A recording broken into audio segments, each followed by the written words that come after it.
My dear friends, yesterday we had discussed the General English 2017 question paper, which is related to the 6 to 8 teachers recruitment. So today let us discuss the remaining questions which are there in the English question paper. ಪ್ರೀತಿಯ ಮಿತ್ರರೇ, ನಿನ್ನೆ ನಾವು 6ರಿಂದ 8ನೇ ತರಗತಿಯ ನೇಮಕಾತಿಯ general English ಪ್ರಶ್ನೆ ಪತ್ರಿಕೆಯನ್ನು ಚರ್ಚಿಸಿದ್ದೇವೆ.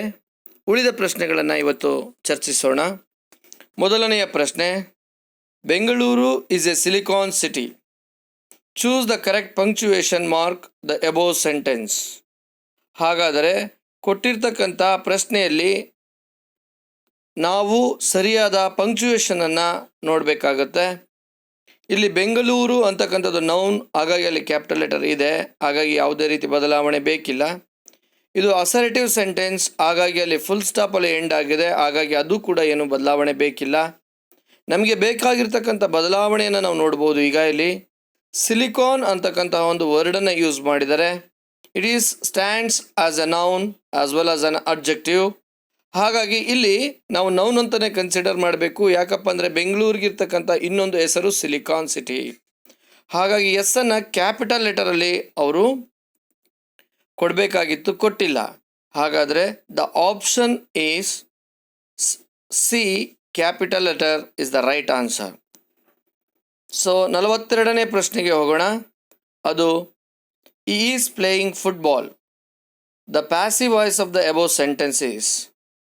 Dear friends, here in the active voice, passive voice, we have to always remember that the tense should not be changed and the meaning should not be changed. It has to remain as it is.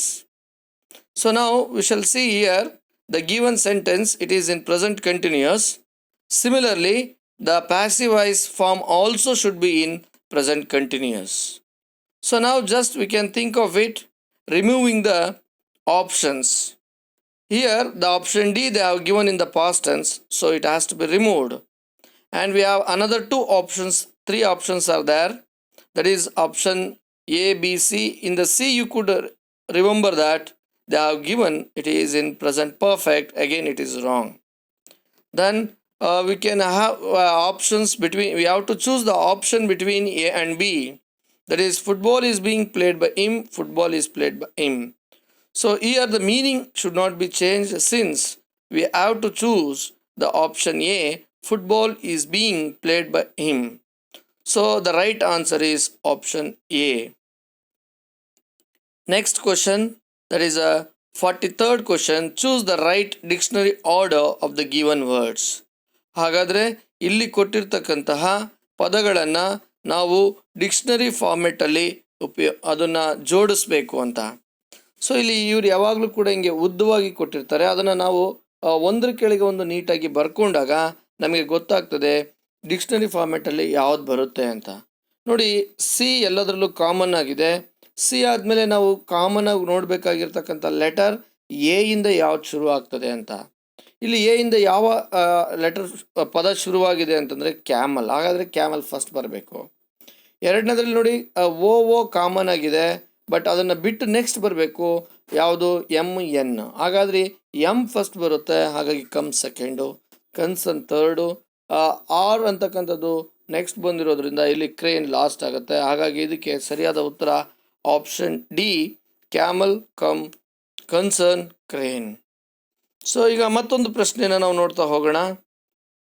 ಇಲ್ಲಿ ಅವರು ಕೇಳಿರ್ತಕ್ಕಂತಹ ಪ್ರಶ್ನೆ, the people makes some dash immediately after negotiation of their properties.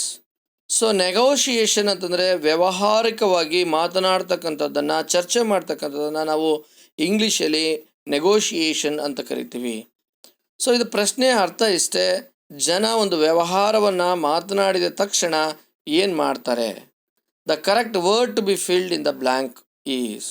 So ಹಾಗಾಗಿ ಇಲ್ಲಿ ನಾವು fill ಮಾಡಬೇಕಾಗಿರ್ತಕ್ಕಂಥ word ಯಾವುದಪ್ಪ ಅಂತಂದರೆ agreement is the right answer. ಯಾಕಂದರೆ ಇಲ್ಲಿ ಅಗ್ರಿಂಗ್ ಬರಲ್ಲ, ಅಗ್ರಿ ಬರಲ್ಲ, ಅಗ್ರೀಡ್ ಬರಲ್ಲ. ಯಾಕಂದರೆ ಇಲ್ಲಿ ನಮಗೆ ಬೇಕಾಗಿರ್ತಕ್ಕಂಥದ್ದು ಅಗ್ರಿಮೆಂಟನ್ನು ಮಾಡ್ತಾರೆ. So it is commonly we have to use the word option A, agreement as the right answer. ಮತ್ತೊಂದು ಪ್ರಶ್ನೆ ಇದೆ, 45ನೆಯ ಪ್ರಶ್ನೆ. The red colour is very attractive dash people think that is very dangerous.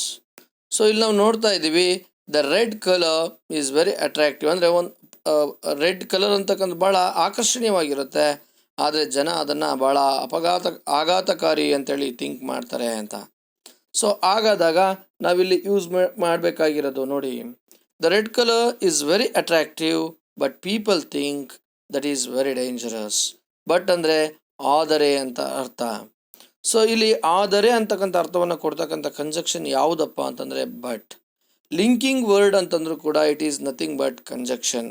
ನಾವು ಕನ್ಫ್ಯೂಷನ್ ಆಗಬಾರ್ದಷ್ಟೇ. So next ಪ್ರಶ್ನೆಯನ್ನು ನಾವು ನೋಡ್ತಾ ಇದ್ದೀವಿ. Raja Jayasimha was a tiger in the war. The figure of speech used here is.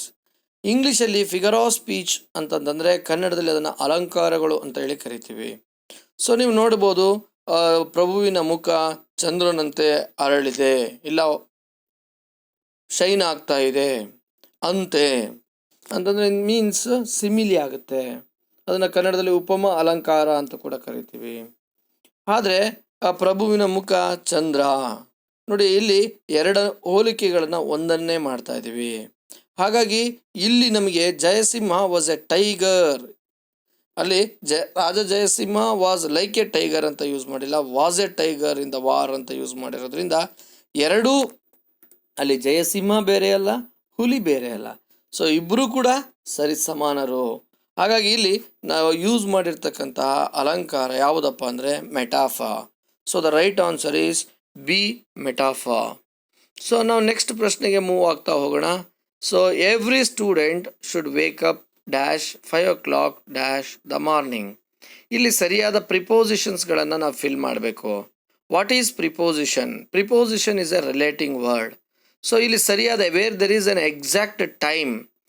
ಇಲ್ಲಿ ಕೇಳಿದ ನೋಡಿ 5 ಗಂಟೆಗೆ ಪ್ರತಿಯೊಬ್ಬ ವಿದ್ಯಾರ್ಥಿಯು ಕೂಡ ಬೆಳಗಿನ ಜಾವ ಎದ್ದೇಳಬೇಕು. ಸೊ ಹಾಗಾಗಿ ಇಲ್ಲಿ ಕಾಮನ್ ಆಗಿ ಎಕ್ಸಾಕ್ಟ್ ಟೈಮ್ ಇರೋದ್ರಿಂದ ನಾವು ಪ್ರಿಪೋಸಿಷನ್ ಅಟ್ಟನ್ನು ಉಪಯೋಗಿಸ್ಬೇಕು. ಇಲ್ಲಿ ಬೆಳಗ್ಗೆ ಹೊತ್ತಲ್ಲಿ ಅಂತ ಇರೋದ್ರಿಂದ ಇನ್ ದ ಮಾರ್ನಿಂಗ್ ಸರಿಯಾದ ಉತ್ತರ ಆಗುತ್ತೆ. ಇಲ್ಲಿ ನೋಡ್ತಾ ಹೋಗೋಣ ಆಪ್ಷನ್. ಇಲ್ಲಿ ನಮಗೆ ಎ ಬಿ ರಾಂಗ್ ರಿಮೂವ್ ಮಾಡಿಬಿಡ್ಬೇಕು ಭಾಳ ಈಸಿಯಾಗಿ. ಸಿ ಡಿ ಉಳಿತದೆ. ಈ ಸಿ ಡಿ ಉಳಿದಾಗ ನಮಗೆ ನೋಡಿ ಅಟ್ ಆಫ್ ಕೊಟ್ಟಿದ್ದಾನೆ, ಅಟ್ ಇನ್ ಕೊಟ್ಟಿದ್ದಾನೆ. ಹಾಗಾಗಿ option D at in is the right answer. ಮುಂದಿನ ಪ್ರಶ್ನೆಗೆ ಹೋಗೋಣ. Choose the right word that collocates with the word table is. Collocative word ಅಂತಂದರೆ ಇಟ್ ಈಸ್ ನಥಿಂಗ್ ಬಟ್ ಜೋಡಿ ಪದ.